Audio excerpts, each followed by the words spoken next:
Hi guys, and welcome to episode 3 of my Break 100 series. Today we're going to be talking a little bit about strategy on the golf course. Okay, now if you're a beginner golfer, you're most likely going to have tendencies within your game. So you're going to shape it a particular way, start the ball in a certain direction, and maybe turn the ball in a particular shape. And that shape won't always be the case, but it'll be pretty consistent in that manner. So typically golfers, particularly when they're starting, the most common thing I see is a fade, a big slice, a ball that curves off to the right hand side of the golf course and is forever putting those golfers in trouble down the right hand side in particular. Now, I see so many golfers struggling with this shape of shot because they're not starting the ball in the right place. So I want you to think about that on the golf course.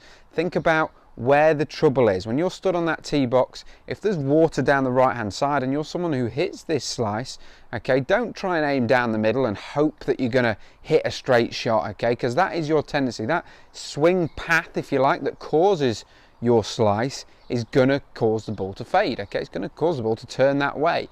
So it's really important that you get the ball started on your desired line. Now, don't get me wrong, if you want to sort that slice, and it certainly would be advisable to, then go and get a lesson with a PGA Pro. Go and try and sort it out.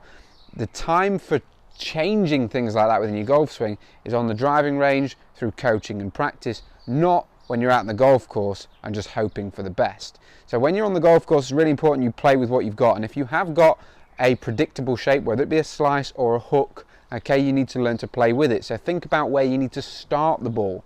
Okay, so if we're stood on the tee box and we've got trouble on the right hand side, and I know that I'm going to turn that ball to the right hand side on most shots, I know I need to be aiming down the left hand side. But not just down the left hand side, I want you to pick something specific.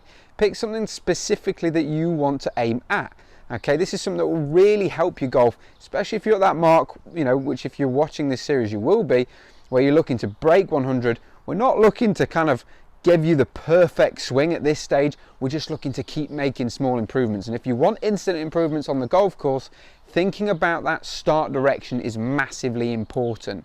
So if I'm starting my ball in the right direction, so if I say I'm going to be down the left hand side now of the golf course, so I'm going to aim down the left hand side and expect the ball to come back on line towards my target. Equally, if you're someone that hooks the ball, get the start line right of target. It's pretty simple stuff, but not enough golfers think about it. They see their target in the middle of the fairway, and it's human nature, that's where you aim because that's where you want to hit it. But you're going to have tendencies within your game that mean that ball's going to have curvature to it, okay? Hitting a straight shot in golf is probably one of the most hardest things to do, even for a good level golfer or a professional. If you look on telly, you'll see the shot tracers, okay? When you're watching telly, watching PGA Tour, European Tour, whatever it is, you will see on those tracers where they show the flight of the ball, how rare is it that you see those balls flying bullet straight? They don't. They fade them or they draw them.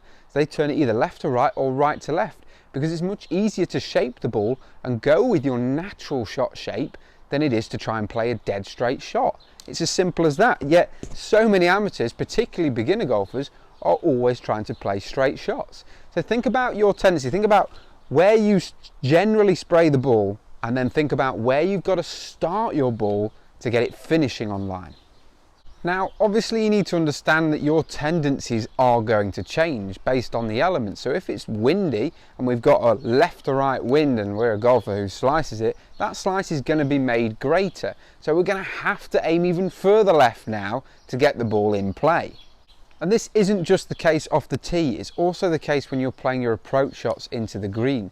Very rarely am I aiming my body and my club to the flag, because that's more often than not my target. That might be where I want the ball to finish, but that's not where I want the ball to start. If I'm typically a golfer who hits it slightly left to right, so I'm going to be picking something specifically to the left of the flag in order to bring that ball back online. Don't forget, this is purely course strategy. If you were coming to me for a lesson and you wanted to fix your slice, the last thing I would be doing would be to move your body position, move your aim further to the left, because the chances are it's going to make your slice even worse. However, if we're purely talking about course strategy and a way to get around the golf course in as little shots as possible, work with what you've got, think about your start direction. Guys, if you enjoyed the video, then please do smash the like button down below.